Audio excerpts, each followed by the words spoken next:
जय हिंद दोस्तों, मेरा नाम है अनिरुद्ध और मैं आप सभी का वेलकम करता हूं इंडिया डिकोडेड पर। दोस्तों, भारत के द्वारा एक बहुत ही बोल्ड, एक बहुत ही जायंट मूव यहां पे लिया गया है।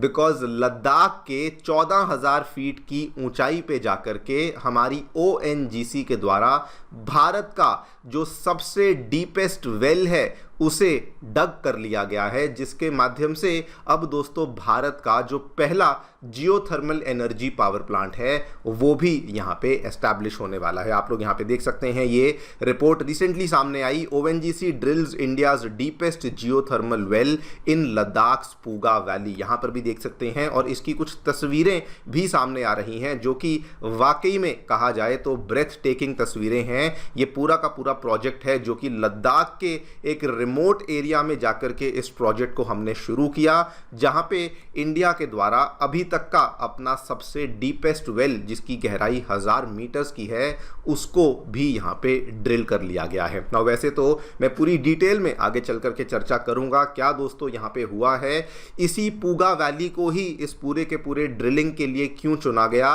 जियोथर्मल एनर्जी क्या होती है, इसके क्या फायदे इंडिया को और लद्दाख को होने वाले हैं।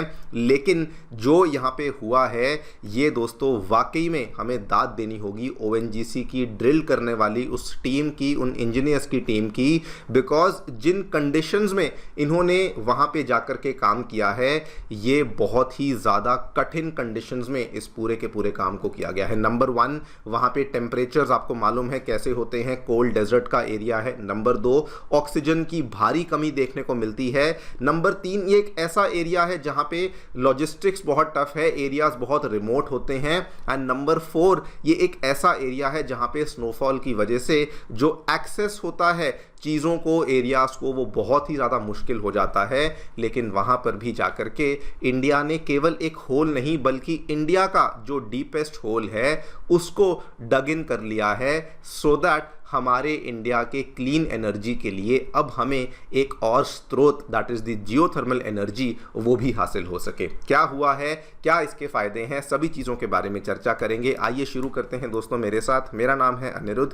यदि आप लोग हमें फॉलो करना चाहते हैं तो दिए गए टेलीग्राम और व्हाट्सएप चैनल्स के माध्यम से ऐसा कर सकते हैं।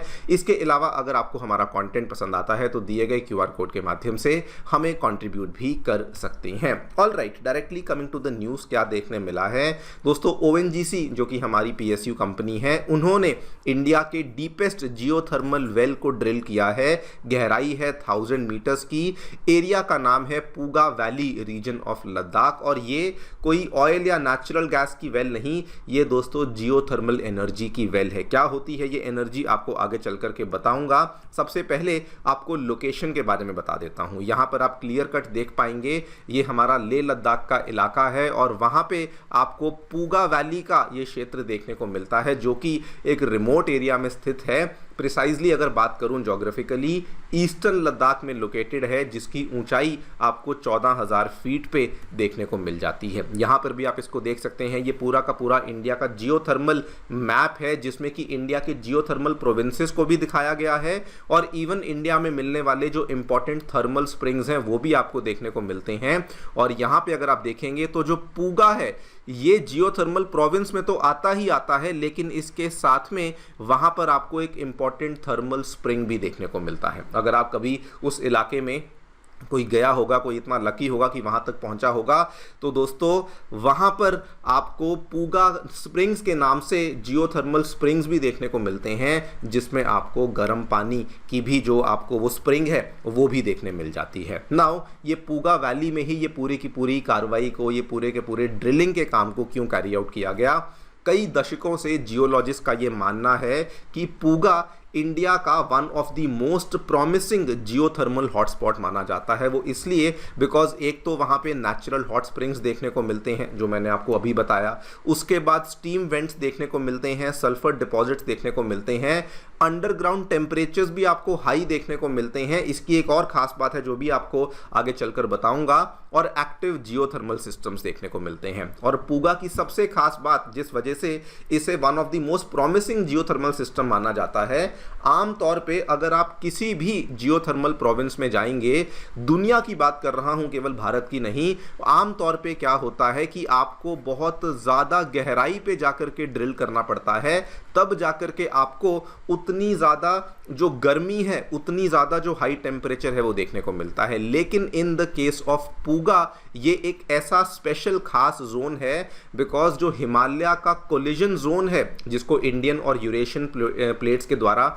मिलकर के बनाया गया था, ये उस हिमालय के कोलिजन जोन में आपको देखने को मिलता है। तो मान के चलिए, अगर ये दोस्तों आपकी यूरेशियन प्लेट है और ये अगर आपकी इंडियन प्लेट है, इसके बीच में जो हिमालय का कोलिजन जोन है, उसमें कहीं ना कहीं पूगा आता है, जिस वजह से पूगा में आपको ज़्यादा गहराई पे नहीं जाना पड़ता और केवल 1000 मीटर की ही गहराई पे जाकर के आपको धरती में जो हाई टेम्परेचर्स हैं वो देखने मिल जाते हैं, जिस वजह से इसे केवल एक जियोथर्मल हॉटस्पॉट कहना गलत होगा, बल्कि this is one of the most promising geothermal zones, जो कि हमें केवल इंडिया में ही नहीं बल्कि पूरे वर्ल्ड में ऐसी यूनिक लोकेशन देखने को मिलती है। इसीलिए अगर आप देखें, पूगा वैली को चूज़ किया गया, इसीलिए ONGC के द्वारा इसी एरिया में 1000 मीटर्स की डेप्थ को जाकर के ड्रिल किया गया। ये जियोथर्मल एनर्जी होती क्या है? आइडिया ऑन पेपर काफ़ी सिंपल है।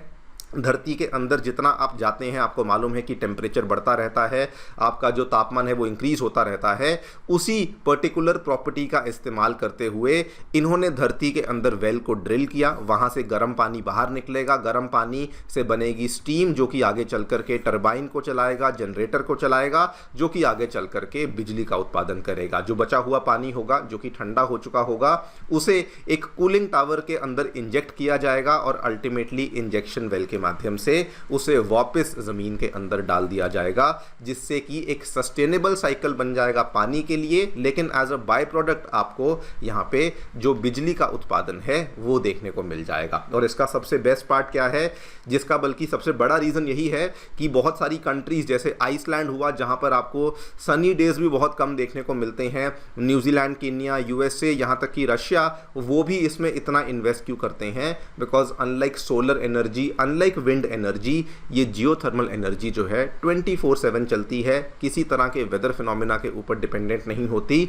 और ये स्टेबल बेस लोड पावर आपको आसानी से प्रोवाइड कर देती है, वंस अगर आपने इसके साथ जुड़ा हुआ जो पूरा का पूरा ढांचा है उसको तैयार करके रख दिया है। यही रीज़न है दोस्तों, USA और रशिया जैसी कंट्रीज भी इसमें हेवीली इन्वेस्ट करती हैं और इंडिया भी अब वही करने जा रहा है। खैर, हमने जो किया है इसका अल्टीमेटली जो आउटकम होने वाला है, India is going to build its first geothermal power plant, जिसमें कि अभी जो हम लोग कर रहे हैं, पहले चरण में 1000 मीटर के वेल को खोदा गया है, जिसके माध्यम से अंडरग्राउंड हीट को टेस्ट किया जाएगा, फ्लूइड फ्लो को टेस्ट किया जाएगा। इसीलिए अगर आपने देखा भी होगा तो इसे पायलट प्लांट का नाम दिया गया, मतलब कि पहला प्लांट होगा जिसमें केवल और केवल हम लोग 1 मेगावाट की एनर्जी को ही जनरेट करने वाले हैं। वंस ये पहले वाला फेज आपका सक्सेसफुल हो जाता है, उसके बाद फेज 2 में आगे बढ़ेंगे, जिसमें एक और वेल को ड्रिल किया जाएगा सिमिलर डेप्थ की। उसके बाद उन दोनों के प्रोडक्शन और री इंजेक्शन सिस्टम्स को कनेक्ट किया जाएगा और फेज 3 में कमर्शियल लेवल की पावर जनरेशन होगी, जिसमें कि अल्टीमेट जो टारगेट है वो 1000 मेगावाट का जियोथर्मल एनर्जी को जनरेट करने का टारगेट हमारा केवल और केवल पूगा वैली से ही बना हुआ है। नाउ अगर आप ये सोचते हैं कि 1 मेगावाट तो बहुत ही छोटा सा प्लांट है, इतनी कम बिजली हम लोग जनरेट करने के लिए इतनी मेहनत क्यों कर रहे हैं, देखिए ये सुनने में छोटा लगेगा, लेकिन दोस्तों इसके माध्यम से इंडिया अपनी जो नई टेक्नोलॉजी है इसको भी टेस्ट कर रहा है। बेसिकली हम लोग रिजर्वॉयर बिहेवियर को स्टडी कर रहे हैं, हम लोग ये स्टडी कर रहे हैं कि कमर्शियल वायबिलिटी कितनी है, और ऑपरेशनल एक्सपर्टीज को भी हम लोग यहाँ पे बनाने की कोशिश कर रहे हैं। अगर ये सब चीज़ें सक्सेसफुल हो जाती हैं और वाकई में हम लोग 1 मेगावाट ऑफ बिजली का उत्पादन करना शुरू कर देते हैं, देन वो टाइम दूर नहीं जब यहाँ पे आपको और बड़े बड़े प्रोजेक्ट्स देखने को मिलेंगे, और यहीं पर उन प्रोजेक्ट्स के साथ साथ आपको कमर्शियल लेवल पे जियोथर्मल एनर्जी का प्रोडक्शन भी देखने को मिलेगा। अब इसके फायदे क्या क्या होंगे, अगर मैं इन जनरल भारत की बात करूं, इंडिया में दोस्तों रिन्यूएबल एनर्जी के हमें बाकी ऑलमोस्ट सारे सोर्सेज देखने को मिल जाते हैं। सबसे पहले तो हमारा रिन्यूएबल एनर्जी बास्केट में ये एक बहुत ही वेलकम एडिशन होगी, बिकॉज इसके माध्यम से जियोथर्मल से भी हम लोग एनर्जी को प्रोड्यूस करना शुरू कर देंगे। लेकिन पर्टिकुलरली अगर मैं लद्दाख की बात करूं, उनको बहुत बड़े फायदे होने वाले हैं। सबसे पहले एनर्जी को लेकर वो लोग स्वतंत्र हो जाएंगे। क्यों? लद्दाख आज की डेट में हेवीली डिपेंड करता है डीजल जेनसेट्स के ऊपर, इंपोर्टेड फ्यूल के ऊपर बड़ी बड़ी ट्रांसमिशन लाइंस बिछानी पड़ती हैं, तब जाके लद्दाख के रिमोट एरियाज में आपको बिजली पानी देखने को मिलता है। एक तो वो चीज़ का बहुत बड़ा फायदा होगा। सर्दियों के टाइम पे जब वहाँ पे बहुत ज़्यादा मौसम ख़राब हो जाता है, सोलर पावर की प्रोडक्शन भी सिग्निफिकेंटली ड्रॉप हो जाती है, वहाँ पर भी ये बहुत बड़ी भूमिका निभाएगा। And most importantly we all know कि लद्दाख में कितना सारा मिलिट्री इंफ्रास्ट्रक्चर, कितने सारे क्रिटिकल इंस्टॉलेशंस को बनाया हुआ है, कितनी सारी रिमोट विलेजेस हैं, उन सब को भी सस्टेन करवाने में ये वाला जो प्रोजेक्ट है बहुत बड़ी भूमिका निभाएगा। आगे चलकर क्या होता है वो तो देखिए वक्त ही बताएगा, लेकिन for now we need to celebrate the fact कि हमने वाकई में एक ऐसे कीर्तिमान को अचीव कर लिया है जो कि इंडिया के लिए हम पहली बार देख रहे हैं। आप लोग जो भी सोचते हैं बताएं कमेंट सेक्शन में। Thank you so much for listening, stay tuned and stay safe.